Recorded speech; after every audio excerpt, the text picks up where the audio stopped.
Regional integration is a process in which neighboring states enter into an agreement in order to upgrade cooperation through common institutions and rules. The objectives of the agreement could range from economic to political to environmental, although it has typically taken the form of a political economy initiative where commercial interests are the focus for achieving broader socio-political and security objectives, as defined by national governments.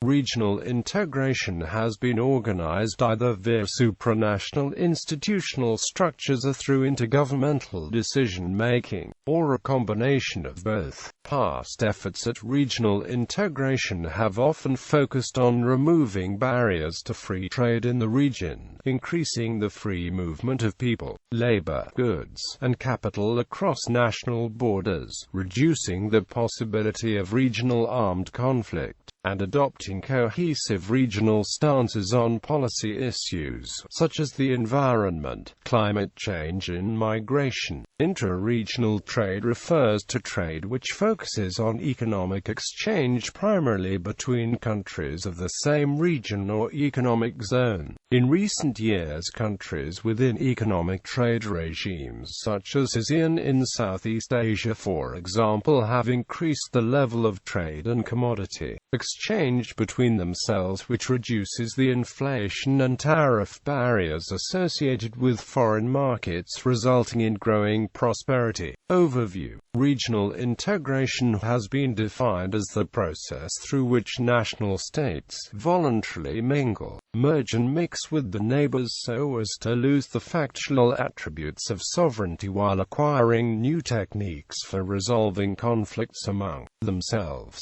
De Lombard and Van Langenhove describe it as a worldwide phenomenon of territorial systems that increases the interactions between their components and creates new forms of organization, coexisting with traditional forms of state-led organization at the national level. Some scholars see regional integration simply as the process by which states within a particular region increase the level of interaction with regard to economic, security, political, or social and cultural issues. In short, regional integration is the joining of individual states within a region into a larger whole. The degree of integration depends upon the willingness and commitment of independent sovereign states to share the sovereignty. Deep integration that focuses on regulating the business environment in a more general sense is faced with many difficulties. Regional integration initiatives, according to Van Langenhove, should fulfill at least 8 important functions: the strengthening of trade integration in the region,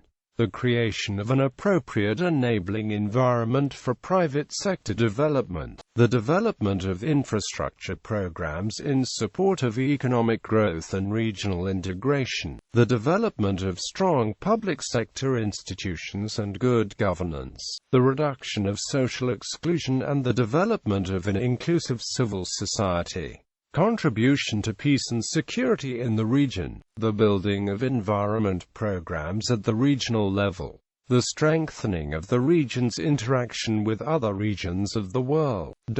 The crisis of the post-war order led to the emergence of a new global political structure. This new global political structure made obsolete the classical Westphalian concept of a system of sovereign states to conceptualize world politics. The concept of sovereignty became looser, and the old legal definitions of the ultimate and fully autonomous power of a nation-state are no longer meaningful. Sovereignty, which gained meaning as an affirmation of cultural identity, has lost meaning as power over the economy. All regional integration projects during the Cold War were built on the Westphalian state system and were designed to serve economic growth as well as security motives in their assistance to state-building goals. Regional integration and globalization are two phenomena that have challenged the pre-existing global global order based upon sovereign states since the beginning of the 21st century. The two processes deeply affect the stability of the Westphalian state system, thus contributing to both disorder and a new global order. Closer integration of neighboring economies has often been seen by governments as a first step in creating a larger regional market for trade and investment. This is claimed to spur greater efficiency, productivity gain and competitiveness,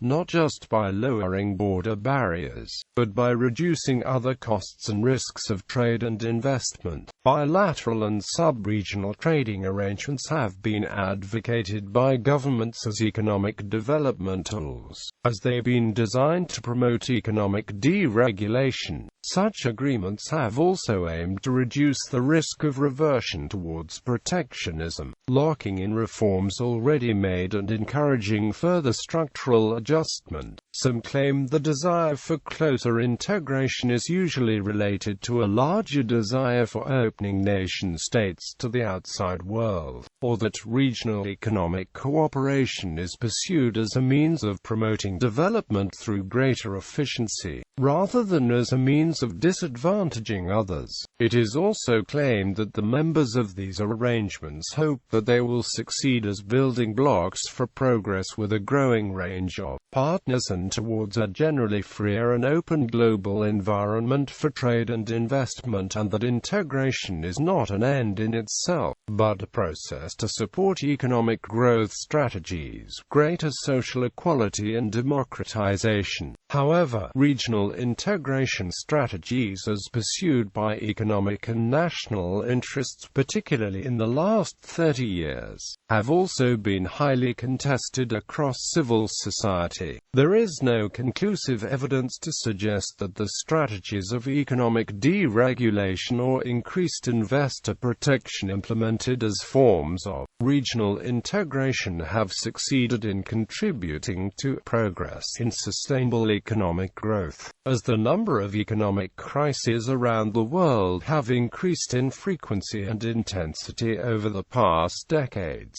Also, there is increasing evidence that the forms of regional integration employed by nation-states have actually worsened social inequality and diminished democratic accountability. As a result of the persisting contradiction between the old promises of regional integration and real-world experience, the demand from across global civil society for alternative forms of regional integration has grown. Regional integration arrangements are a part and parcel of the present global economic order, and this trend is now an acknowledged feature of the international scene. It has achieved a new meaning and new significance. Regional integration arrangements are mainly the outcome of necessity felt by nation-states to integrate their economies in order to achieve rapid economic development, decrease conflict, and build mutual trusts between the integrated units. The nation-state system, which has been the predominant pattern of international relations since the Peace of Westphalia in 1648, is evolving towards a system in which regional groupings of states is becoming increasingly important vis-à-vis sovereign states.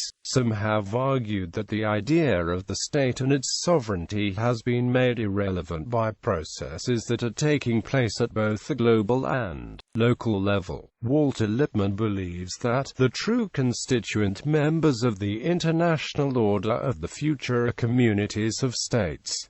E. H. Carr shares Lippmann's view about the rise of regionalism and regional arrangements and commented that the concept of sovereignty is likely to become in the future even more blurred and indistinct than it is at present. Regional integration agreements.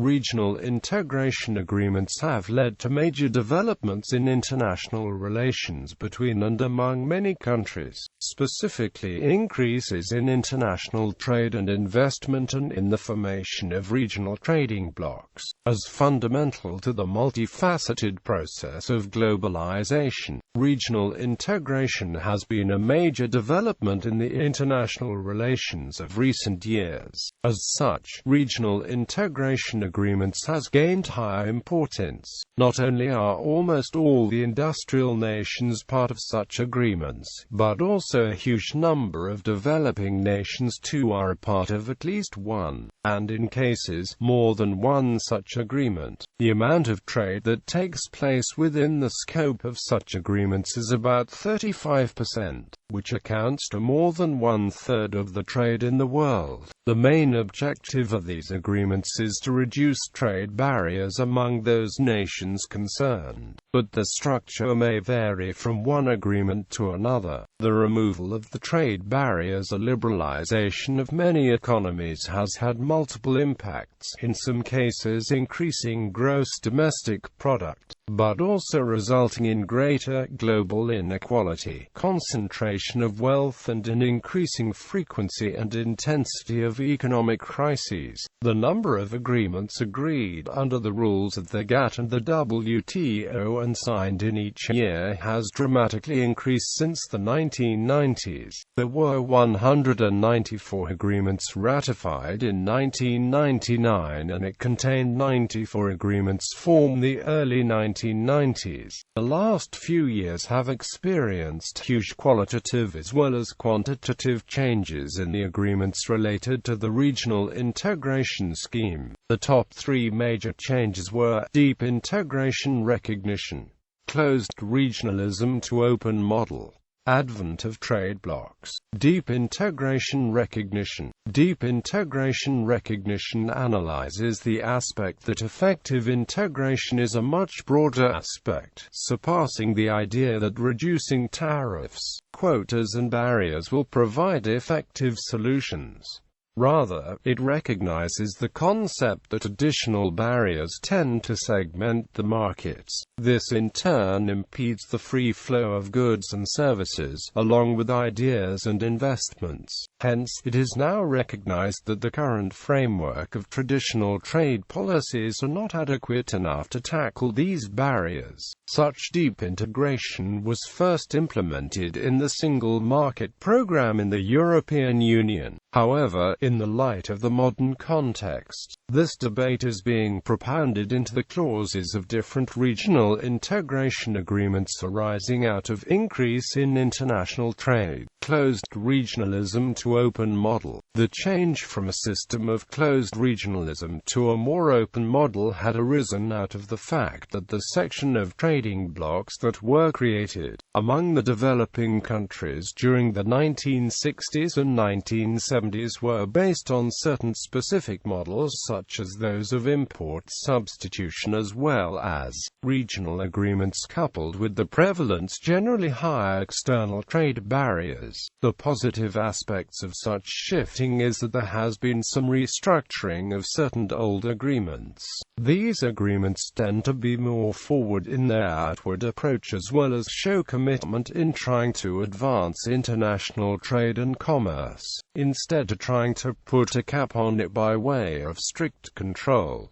Advent of trade blocs. The advent of trade blocs tend to draw in some parity between high-income industrial countries and developing countries with a much lower income base in that they tend to serve as equal partners under such a system. The concept of equal partners grew out of the concept of providing reinforcement to the economies to all the member countries. Under these sections, the various countries agree upon the fact that they will help economies to maintain the balance of trade between and prohibit the entry of other countries in the trade process. An important example of this would be the North American Free Trade Area, formed in 1994 when the Canada-US Free Trade Agreement was extended to Mexico. Another vibrant example would entail as to how EU has formed linkages incorporating the transition economies of Eastern Europe. Through the Euro agreements, it has signed agreements with the majority of Mediterranean countries by highly developing the EU-Turkey customs union and a Mediterranean policy. Recent regional integration. Regional integration in Europe was consolidated in the Treaty on the European Union, which came into force in November 1993 and established the European Union. The European Free Trade Association is a free trade bloc of 4 countries which operates in parallel and linked into the European Union. In January 1994, the North American Free Trade Agreement was formed when Mexico acceded to a prior existing bilateral free trade agreement between the U.S. and Canada. In the Pacific there was the ASEAN Free Trade Area in 1993 which looked into reducing the tariffs. The AFTA started in full swing in 2000. Alternative regional integration. In the last decade, regional integration has accelerated and deepened around the world, in Latin America and North America, Europe, Africa, and Asia, with the formation of new alliances and trading blocs. However, critics of the forms this integration have consistently pointed out that the forms of regional integration promoted have often been neoliberal in character, in line with the motives and values of the World Trade Organization, the International Monetary Fund and the World Bank, promoting financial deregulation, the removal of barriers to capital and global corporations, their owners and investors, focusing on industrialization, boosting global trade volumes and increasing GDP. This has been accompanied by a stark increase in global inequality, growing environmental problems as a result of industrial development, the displacement of formerly rural communities, ever-expanding urban slums, rising unemployment and the dismantling of social and environmental protections. Global financial deregulation has also contributed to the increasing frequency and severity of economic crises, while governments have increasingly lost the sovereignty to take action to protect and foster weakened economies, as they are held to the rules of free trade implemented by the WTO and IMF. Advocates of alternative regional integration argue strongly that the solutions to global crises must involve regional solutions and regional integration, since they transcend national borders and territories and require the cooperation of different peoples across geography. However, they propose alternatives to the dominant forms of neoliberal integration, which attends primarily to the needs of transnational corporations and investors. Renowned economist, Harvard professor, former senior vice president and chief economist of the World Bank,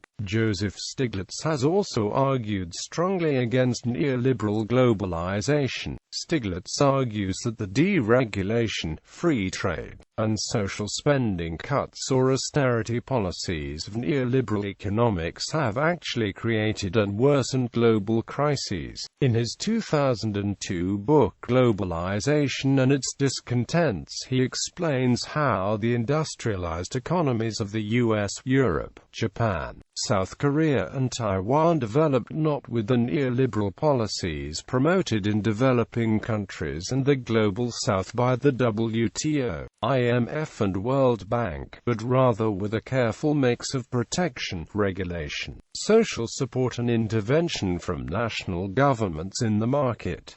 The People's Agenda for Alternative Regionalisms. The People's Agenda for Alternative Regionalisms is a network of civil society, social movement and community-based organizations from around the world, calling for alternative forms of regional integration. Past strives to promote cross-fertilization of experiences on regional alternatives among social movements and civil society organizations from Asia, Africa, South America and Europe. Further, T aims to contribute to the understanding of alternative regional integration as a key strategy to struggle against neoliberal globalization and to broaden the base among key social actors for political debate and action around regional integration, and is thus committed to expanding and deepening global democracy. PAR aims to build trans-regional processes to develop the concept of people's integration, articulate the development of new analyses and insights on key regional issues,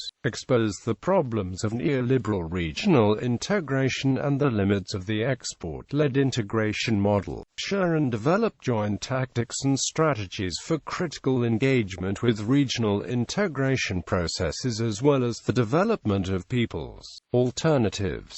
It draws on and extends the work of such Southern African People's Solidarity Network (SAPSN). The PAR initiative aims to develop these networks and support their efforts to reclaim democracy in the regions, recreate processes of regional integration and advance people-centered regional alternatives. In the video Global Crises, Regional Solutions, the network argues that regional integration and cooperation is essential for tackling the many dimensions of the current global crisis and that no country can face these crises alone. The video also calls for countries to break the dependency on the global markets, as well as the dominant development model that has failed to address increasing global hunger, poverty and environmental destruction, resulting instead in greater inequality and social unrest. Regional integration,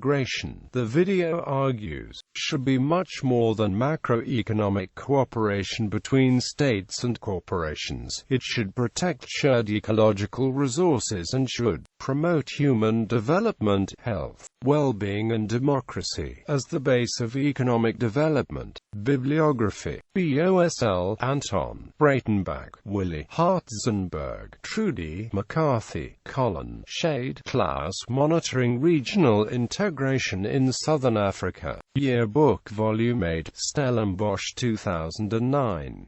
ISBN 97809814221-2-1. Clark, Simona Noelka Andreas. Deep Integration. In D+C 2010, 03, 114-117. Duina, Francesco. The Social Construction of Free Trade, the EU, NAFTA and Mercosur. Princeton University Press. Haas, Ernst B. Beyond the Nation-State, Functionalism and International Organization. Stanford University Press. ISBN 9780804701877. Lindberg, Leon N., and Stuart A. Scheingeld. Regional Integration, Theory and Research. Cambridge, Harvard University Press. ISBN 9780674753266. Michael Arndt. India's Foreign Policy and Regional Multilateralism. Basingstoke, Palgrave Macmillan. ISBN 9781137263117. Nye, Josephus. Peace in Parts. Boston, Little, Brown.